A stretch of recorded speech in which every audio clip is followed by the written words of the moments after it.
Welcome to our Mary Greeley Primetime Alive presentation, Harnessing Habit for Increasing Physical Activity. I am Vicki Newell and I manage the Primetime Alive program at Mary Greeley.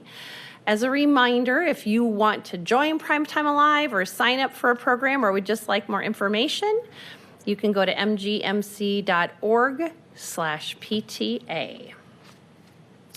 Our presenter today is Dr. Alison Phillips. Dr. Phillips is an associate professor at Iowa State in psychology, and she is also the director of the Healthy Habits Lab. She received her PhD in psychology in 2011 from Rutgers University and received her bachelor's from Grinnell College here in Iowa. Please welcome Dr. Phillips. Thanks a lot, Vicki. It is my pleasure to be here with you today to present on some of my work, but really translating it to hopefully be helpful to you and those that you love. How do we harness habit for increasing physical activity? So first, just to get us on the same page health-wise, why is lifestyle change so important? Well, in a nutshell, it's because we want people to be healthy from birth through middle age and older age as well, so that we can remain active, well-functioning, and have good mental health. But from a public health perspective, or maybe your medical provider's perspective, changing unhealthy behaviors is the single greatest opportunity to reduce premature deaths. And so I'm going to show you a couple figures from the National Institutes for Health, for example, the Institute of Medicine, show that premature deaths, they can determine through research the causes of those premature deaths, and behavioral patterns account for between 40 and 50% of those premature deaths. And that's the largest chunk of any of those causes. So from a public health perspective, we certainly want people to be healthy, but we're going to focus more on the individual perspective today. So the health benefits of physical activity for adults of any age are all of these. This is an ad, basically, from the Center for Disease Control, the CDC. And they want people to know that there are immediate benefits to being physically active. A single bout, which is usually 10 minutes or longer, of moderate to vigorous physical activity provides immediate benefits like improving your sleep quality, reducing your anxiety, lowering blood pressure or blood sugar, all sorts of benefits. But in the long term, it also helps us maintain our brain health, heart health, helps us prevent cancer recurrence if you are in remission, and just helps manage cancer symptoms. There are also other benefits. But now if I were to ask you, is it enough to see this information? Are you convinced? Will you go be physically active? Most people will say, yeah, I'm convinced. And that's not the problem. The problem is people know what they should be doing. They want to be doing this, but they're still unable to. So what's the problem? I'm going to focus on that a little bit here. So for a simple behavior, and this might not be simple for all of us, but taking one pill once a day, medication adherence, is fairly simple compared to being physically active, right? But even to a simple behavior, we know individuals are largely non-adherent. So this graph shows us, and this is from pretty rigorous research of tens of thousands of individuals. Of those who get a prescription prescribed, only 88% fill that prescription, 76% actually take it once, and 47%, that's less than half, take it regularly. And we need people to take it daily, often for the rest of their lives, to be really effective. But if you look at lifestyle change, this could be diet, but it's also physical activity. Non-adherence is up to 80% of those who are trying to be active and to change their diet.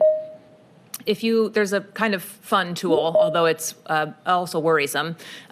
It's available online and it's interactive. You can look at any county in the United States and see how much of that population in the county is meeting physical activity recommendations. And you can look up other things like obesity rates, how many people are eating 5 servings of fruits and vegetables a day. But I just highlighted Story County because that's where I live. That's where Iowa State University is, and many of you live there as well.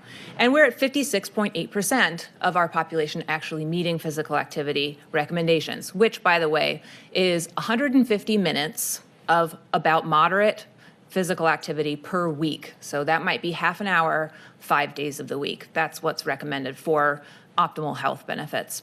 Now, notice that's not awesome. But we're in the blue, and the scale of this goes from red counties, which are fewer than 30% making meeting recommendations, to over 70%. So we're doing fairly well compared to the rest of the country, but it's still not great. And when people do try to change their behaviors, becoming more physically active, we find that interventions often fail at follow-up, is what we say. But I'm showing you a graph here. It's a summary of many large-scale randomized controlled trials that have tried to help people lose weight through physical activity and diet. And they find that in the active intervention, that's during the first 6 months, that's where you see those lines going down. That's when individuals are actively in an intervention. They're working with somebody to help them lose weight. They're learning about diet change. They're becoming physically active. And they do lose weight, and fat mass is what they were following as we call it a hard outcome, something you can measure without asking somebody. And it works for a while, but then what you'll notice is people's behavior goes back towards baseline. And over the course of 3 years, maybe, it takes a while, but these were very well-designed trials, and even they are failing in the long term, which is not what we want to see. So I will tell you a few reasons why behavior change is so difficult before I get into strategies you might use to change your behavior anyways. This is a theory. It's called the theory of planned behavior, and we don't need to talk much about this theory, but I just want to illustrate that researchers have in the past used individuals' attitudes about a behavior like exercise, their subjective norms, which are just your perceptions of what other people are doing. Are my friends being physically active? Do my loved ones expect me to be physically active? And perceived behavioral control is also called self-efficacy, but we can call it self-confidence, right? Am I able to be physically active? Those should predict our intention to be physically active, and that, in turn, should predict our behavior. But as I've alluded to previously, this is actually, unfortunately, rarely the case. We might know what we should do, and we want to do it, but there's something we call the intention-behavior gap, and that just means intentions pretty weakly predict actual behavior. So as I said, I'm going to give you just a few reasons why this is, why behavior change is so difficult.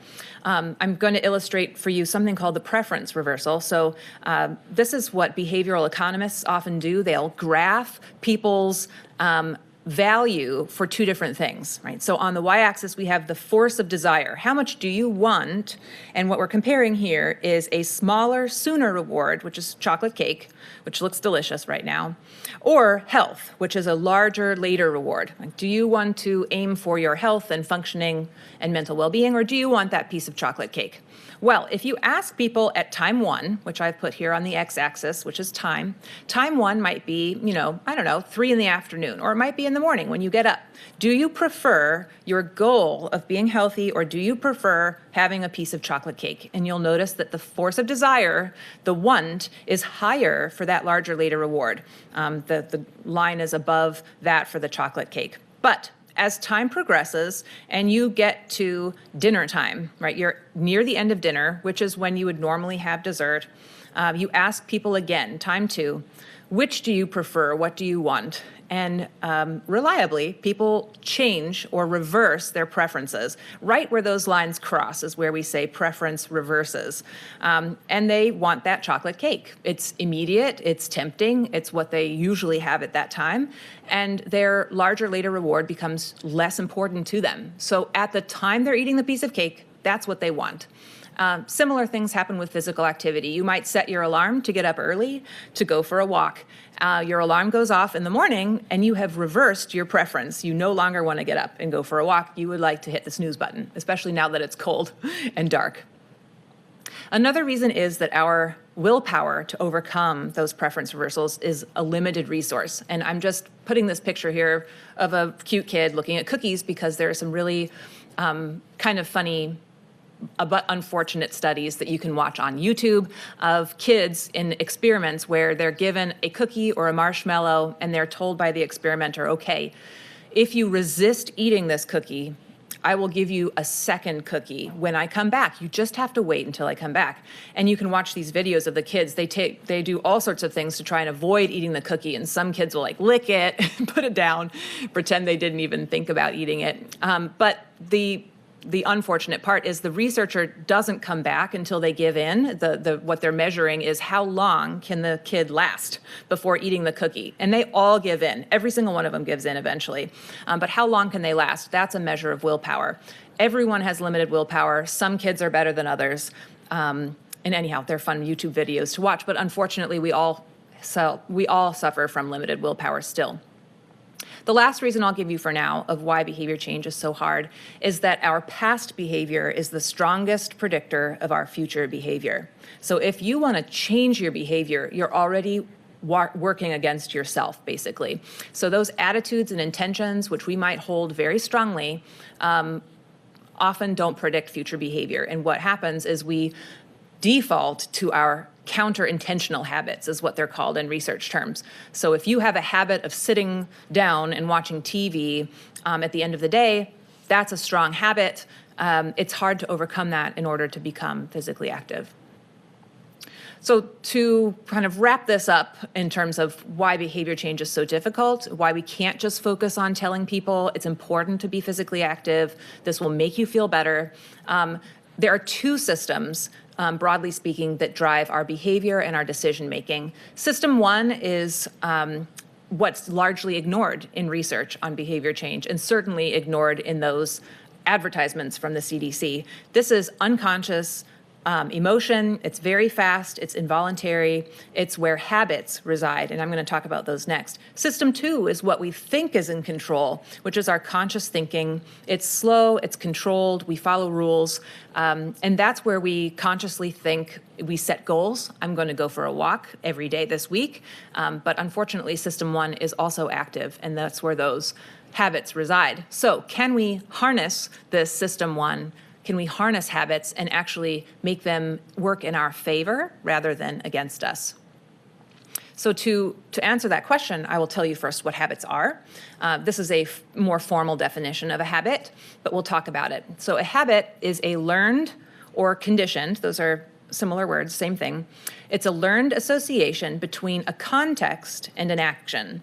So I'll just tell you my own exercise habit right now. When I pack up my work for the day, I usually exercise in some way. I used to go to the gym more often. I'll go for a walk or do yoga.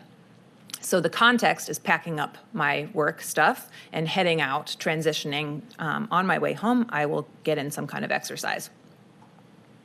So habits are what will help us stick to the behaviors we want to. So to become physically active and remain physically active, because they're what we call automatic. They're non-deliberative, they're in that system one, not system two. They're consistent and frequent, and they're resistant to change. So once you have a good habit, a beneficial habit, it will be resistant to change. You will work without having to work to maintain it. They become our default preferred action, and that means that they remain even when we're stressed. So the number one reason why people say they give up physical activity is because they don't have the time. But those are only individuals who don't have an exercise habit. If you have an exercise habit, even when you're stressed and lack time, you will stick with your exercise and make time for it. They occur despite lapses in motivation. So if on a particular day you feel tired and you have a habit of exercising, you will still tend to exercise. And you don't have to convince yourself to do it.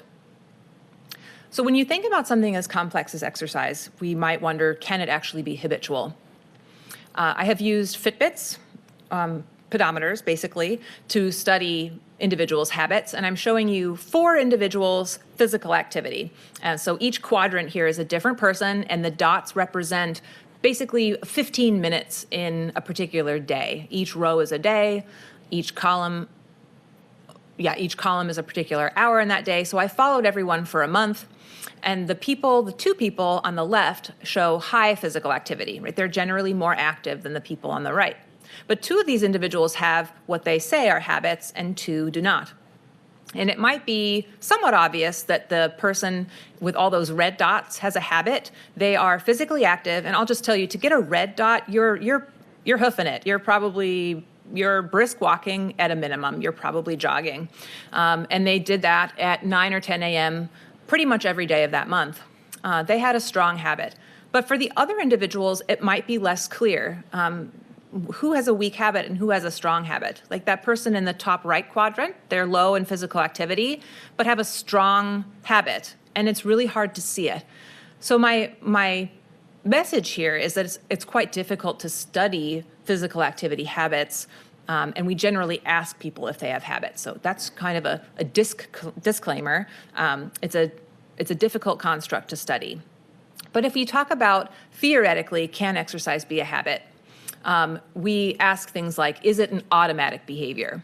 And some researchers think automaticity means that the behavior is non-conscious. And so if we're asking, can exercise be a habit? Is it ever non-consciously done without our awareness? Is it uncontrollable? That means once you start, you can't stop. Is it unintentional? Do we ever exercise without the intention of doing so? The answer is no. That would be a silly way of looking at an exercise habit. However, luckily for us, there are different types of automaticity, and exercise can be non-deliberative. That means you don't have to convince yourself to do it. It can be cognitively and physically efficient, relatively easy, and it can be our default choice. So all of the hallmarks, what we're aiming for in terms of helping people become active and stay that way, is possible through habit. You might wonder which part of exercise is actually the habit. And this is from a young adult, a college student actually. I ask often, what is your exercise habit? And I'll get all sorts of responses. But this one illustrates a point I want to make. She says, after class, I run or walk briskly on the treadmill for about 30 to 40 minutes, then stretch for about 20. After that, I do a workout for glutes for the length of a Beyonce song. I find this, lovely, also a little bit humorous. It's very specific, but we can split this into two parts. After class is when she decides to go exercise. What happens after that is something totally different. That's what she does explicitly to exercise. But there's the instigation of exercise. That's the yellow part. After class, she decides to go exercise. And then the rest of that is the execution of exercise. It's what she's doing when she's exercising. So here's a diagram that shows basically that distinction between an exercise instigation and exercise execution. So if you have, for example, if you are a runner or a walker, you at some point decide to go for a walk. At some point you decide to go for a run. If you have a habit, there's a cue that triggers you to go do this exercise. For me, it's packing up at the end of the day at work. Then everything you do after that is executing that run. You might put on your sneakers, leave the house, go to a particular park, run around the park. And what we find from research is what's important for long-term physical activity is actually that instigation habit. We want you to have a habit of deciding to go exercise, deciding to go for a walk, for example, or deciding to do yoga. It doesn't really matter what you do after that. You can still maintain an overall habit of exercise, but vary it. You could vary it every single day, and you could still have a habit. What's most important for long-term maintenance of exercise is that instigation. So how do we make instigation, I know that's a very sciencey term, how do we make deciding to go for an exercise habitual? Well, there's a cue. And again, I'm using a personal example, but it's getting close to 5 o'clock or the end of the workday for me, but it doesn't matter. It could be whatever cue works best for you. Now, initially, when people start exercising, they don't love it often, especially if they choose to do something just because it's challenging. However, over time, if they stick to it, there are rewards that people experience. It might improve their mood, or like that CDC poster told us, maybe they notice they're sleeping better, they feel better, their mood is improved, and they might lose weight if that's their goal, which is often the goal if you're told to exercise by a doctor, for example. But over time, that cue can trigger an expectation for something that's fun. And so, for example, when I decide to go exercise, I'm looking forward to it. It will feel good. I'm happy while I'm doing it. And people tend to form an identity around that behavior. So you're doing something that's part of who you are, it's important to you, you value it, and you enjoy it. That's what an exercise habit looks like. So we need a cue, which I'll talk more about in a little bit, and we need something called intrinsic motivation, that's enjoyment of physical activity, and an identity around being somebody who's physically active, or at least somebody who's healthy. I'm going to go through now specific strategies to help you or a loved one form habits, and all of these are science-based, and if you want to email me afterwards, I can point you to the research if you're interested. But right now, I'm basically giving you tips based on the knowledge I have accumulated. First of all, we might have to overcome some of those counter-intentional habits, or for simple sake, we'll just call them bad habits. So to do this, what we first do is something called self-monitoring. We are largely unaware of our bad habits, and so we have to identify what those are, the behavior that needs to change, the triggers or cues that cause that behavior, and why we do it in the first place. Why do we sit down on the couch in the evening when we would rather be going for a walk? We have to really evaluate those triggers and the reasons so that we can address it. What you have in your toolbox, how to break a bad habit, includes one thing, which is changing the context itself. If you can eliminate the cue, you can eliminate the habit. Now, for many of us, that might not be possible, right? So those who are moving home or changing jobs, this is a natural transition period. It's a good time to overcome bad habits. But a lot of us don't have that ability to eliminate the cues entirely. In that case, our option is to substitute the behavior for something else. So instead of eating chocolate cake, you could eat something else like an apple or fruit, right? Substitute the behavior, but keep the cue. You already have a really strong cue for bad habits. Just try and replace it with something else. Most of my research has focused on creating good habits, but I didn't want to gloss over the fact that we often have to overcome bad habits first because they really do get in the way. So you'll have to think about for your own self what those bad habits might be. But I have focused most of my time on what do you do then? How do you create a good habit? And this often happens at the same time, right? So if you're substituting a good behavior for a bad one, then you're doing these things at the same time. So first, pick a stable context to do your new behavior. It might be going for a walk. Let's use that for a good example throughout. Habits form with repetition in a stable context. So what you should do is potentially take advantage of existing routines. We call this piggybacking. So some of the best research in this has been looking at more simple habits, but flossing teeth, for example. Whenever I ask my students how many of them floss, like 2 people raise their hands. It could be out of hundreds. Very few people floss their teeth. So then I have a job to do, and I help them, form new flossing habits. But the best way to start a flossing habit is to take advantage of a toothbrushing habit you already have. So if you tie flossing to toothbrushing, it quickly becomes a habit in and of itself. That's what we call piggybacking. You should pick a consistent location, timing, or event. Let's say you want to go for a walk every time you run errands. Maybe you'll park your car and start walking before you enter the grocery store, for example. Something that's consistent that will happen regularly. That's what a stable context is. It's a consistent time where you can do your new behavior, and in this case, walking. As I mentioned, focus on instigation, not execution. You just want to be able to decide to be active, and what you do at that point doesn't matter for your habit. You can still have a habit, but do different things in terms of execution. And that's important because you want to maintain that intrinsic motivation, that enjoyment. And a lot of us, if we do the same thing every day, day in, day out, we'll get bored with it, and then that will harm our habit. You actually lose the habit because it's not rewarding anymore. Think about a mouse that's running through a maze, and it gets a piece of cheese at the end of the maze. It will turn the way it needs to in that maze to get the cheese. But if you take away the cheese for an extended period of time, the mouse will stop going through your maze, right? You need that reward. So vary what you do if that helps you maintain the reward you get from exercising. I'll talk more about rewards in just a second. So once you have chosen a stable context for your new behavior, we do what is called action planning. And this is simply, you're going to plan in your head if that context comes around, so if it's the end of my work day, then I will go for a jog. You will use instigation cues and these if-then statements, and you might have to go through separate planning for preparation steps. So I will have my walking shoes where I can see them. When I'm finished with a walk, I will put my shoes next to the door so that I can find them.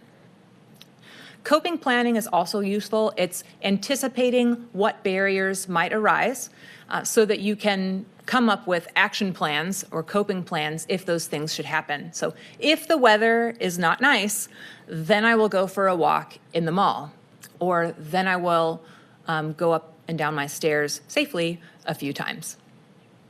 This is an example of action planning and coping planning that's been used in a large-scale trial. They're not very common, but I'm happy to see that they're getting into medical practice a little bit in some places. So it's just a sheet that you could use to do action planning. And you can have multiple plans. Where, when, how, and with whom are you going to walk, for example? What barriers might come up, and what will you do if that happens?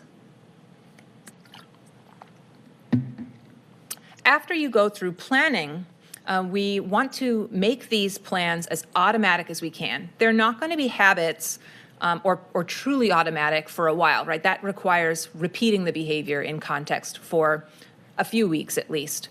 But we can try to automate these so that when our cue comes around, we are more likely to say, okay, it's time to walk, for example. And this involves what we call mental rehearsal. You actually imagine yourself going through the motions of your plan. And that might sound simple. Don't skip that step. We have to imagine ourselves enacting our plans so that they're more likely to happen. And it literally creates links in our brain between the cue and the action we want, right? So after work, go for a walk. Or when I get to the grocery store, first walk around the block. So it automates that action plan that you have formed. And I'll tell you just very briefly about some research that shows the power of imagination. This is one of the original studies, and they have since studied it in other populations, but most original psychology studies were done with college-age students. So they were studying basketball players, and they split a basketball team into 3 groups. One group, they had practice free throw shots for about 15 minutes. The second group, they had just imagined themselves practicing free throw shots. They just sat there imagining themselves practicing free throw shots. And the third group was the control group where they did a distractor task, right? They read a book or they did something else so that they wouldn't even be thinking about free throw shots. At the end of the time, and they all had equal times at their tasks, they shot actual free throws, and the measure was how well that they did, right? How many of these shots did they make?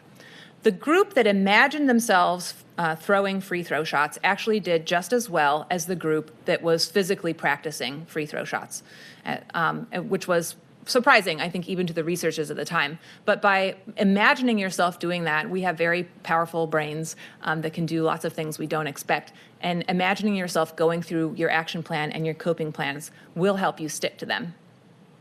If you need to, at first, set situational reminders at what we call action points. So if your plan is to go for a walk when you're running errands, as soon as you park the car at the grocery store, for example, you might have to set a reminder in your car that says, remember to go for a walk, or set an alarm on your phone that would occur when that happens. And that will help you initially, especially if you forget what your plan was. But again, that mental rehearsal should help you avoid that forgetting. Focus on intrinsic rewards if you can. Don't wait until you have rewards after the fact. If you choose something, a physical activity that you really hate, I think unfortunately it will never become a habit. It would take a lot. So by intrinsic rewards, I mean enjoyment. It should be something that you enjoy, something that makes you feel satisfied with yourself and feel physically satisfied. It might be stress reduction. And so you might not necessarily always enjoy what you're doing, but it might reduce your stress, and that's also intrinsic. You might get enjoyment from the person you do your activity with. I have a cute example. One of my graduate students, 2 of my graduate students together decided to do a bar class. And since I don't have you sitting here, Vicki, do you know a bar class? Yeah, it's like a ballet class. From what I gather, it's not all that pleasant, and no offense to anyone who loves bar classes, but my 2 graduate students were very adherent to their bar class because they did it together. It was like this shared boot camp experience, and that was the reward that they got. They didn't do it after the fact, after that one semester, because one graduated and the other was still here. Their enjoyment was from the other person. What I'm saying is your intrinsic rewards can come from the context in which you're doing an activity. So if you enjoy being outside, you should walk outside as much as you can, because that can be part of your reward. The reason why is it strengthens our intentions when we first start out and increases our likelihood that we're actually going to walk or whatever physical activity we choose. And it actually helps us form those habits. It switches our walking motivation from system 2 to system 1. And it's more automatic. We don't have to think about it as much. All those good things we were talking about. It's your default. It's your preferred choice in a context. So pick an enjoyable behavior and or the context, like the person you do it with, or to be outside when you get started. And pick something that fits with your self-identity. So this is a side topic I don't unfortunately have time to go into too much, but pick something that you can see yourself doing, that you would like to be good at doing, and that will really help motivate you to form those habits. The last step is to repeat, because that's actually what forms a habit, is doing something, repeating it in that stable context until it becomes a habit. How long does it take until it becomes a habit? It depends on what you've chosen to do. It depends on the person. The answer is it just doesn't matter. Keep going, because it will become easier. It's not like one day you're all of a sudden going to have a habit, whereas before you didn't. It's a gradual process, and your habit strengthens over time. So keep going, and it will get easier. So what you should do is track your progress, track your setbacks. This really helps us initially. It's part of that self-monitoring, but after we've started doing what we want to do. And update your coping plans as you go. So as new barriers arise, come up with new action plans. And maybe your habit changes over time, but as you gain skills at being physically active, you can more easily form a new habit, right? So if you have previously formed a habit of walking, you'll be a lot better at forming a new habit of doing yoga, for example, later. And so this is really important, especially when we start suffering maybe injuries or illness events. They've done a lot of research with individuals who've suffered from heart attack, and those who were active before having a heart attack and pick up something, they adjust what they do after their heart attack. They pick up some kind of activity. It's a lot less strenuous, certainly, than before their heart attack, but they fare much better than individuals who were previously active and then stop being active after their heart attack. It really helps people overcome the heart attack and prevent recurrent heart attack if they're physically active. And so if you have these habits, it really is a skill set. You can, in the face of a major barrier, you are better able to pick it up again and adjust. So expand your variety. I call this a habit repertoire, again, to keep yourself motivated and rewarded by what you're doing. And then I'll just note here that there are other strategies. I'm only giving you some for forming habits, but social psychology is my area of expertise. There are a whole set of tools in a toolbox, such as forming contracts. So with yourself or with other people, if I don't walk every day this week, then I'm going to give money to my less preferred political organization or something like that. I'll lose a bet with my loved one. Those do tend to work and make it more fun initially, but those aren't what we are aiming for in the long term. We really are aiming for self-sustaining habits in the long term.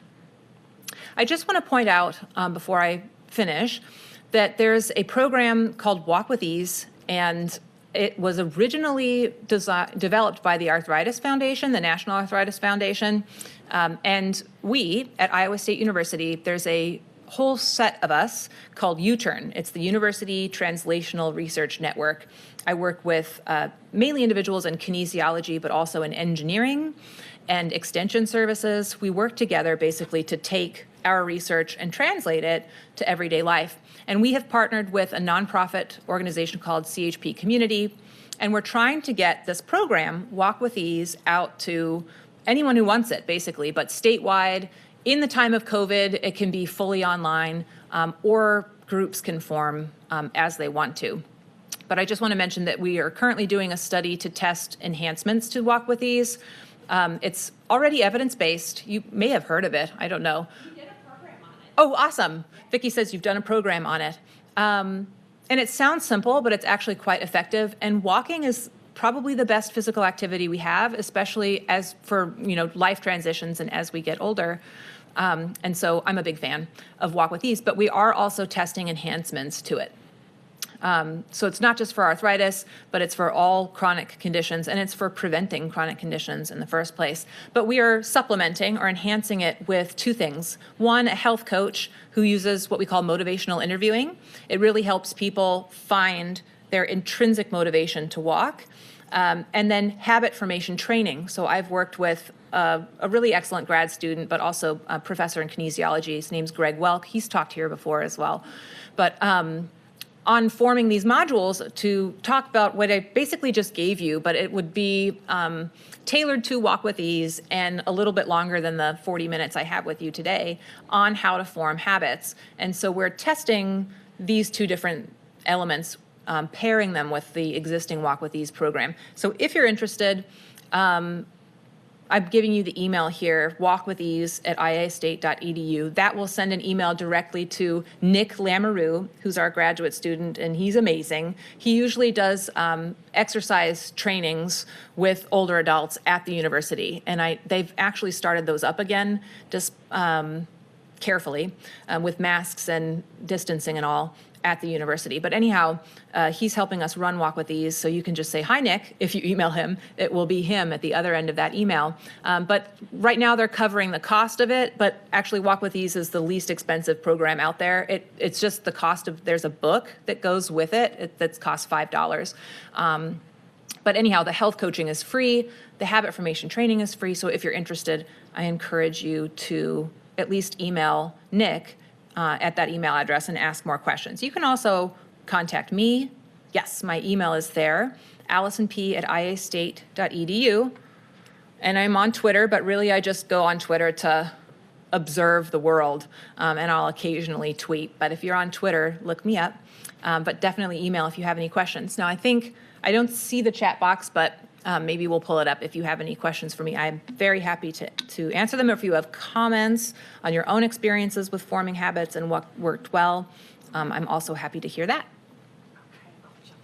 Yep. All right, we'll look and see if there are any questions.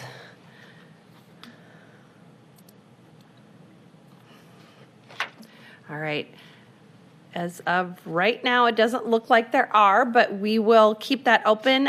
First of all, thank you, Allison. I always love your presentations because you give us some real life examples of what we can do, and we understand when you explained this to us how it works. So yeah, and I was could hardly wait to get down here to say we've done the Walk With Ease program, and I think it was Nick that actually came and spoke with us. So no, it's a great program, and we need to have him back again. So while we wait to see if we do get any questions, we will go ahead and let you know about our upcoming programs. Tuesday, November 9th at 2 o'clock, we have Demystifying the Spine, and that's Dr. Geisinger with McFarland Clinic Orthopedic and Spine Surgery. And then the following Tuesday, November 16th at 2 o'clock, we have a program, Arthritis, Causes and Types, and that is presented by Dr. Melissa Wells with McFarland Clinic Rheumatology. So it doesn't look like we have any questions right now. See if there's any. You must have done a great job, Allison, to covered everything. You left no questions out there. You got it all done. So if there are questions, they can email me. There you go. Questions, you can email her because it was in the handout. And if you don't have that or lose that, send them to me. I will forward those on. Thank you for joining us today. Again, thank you, Allison. And sorry you do such a nice job. We'll have you back again down the road. Thank you for joining us, and have a great day.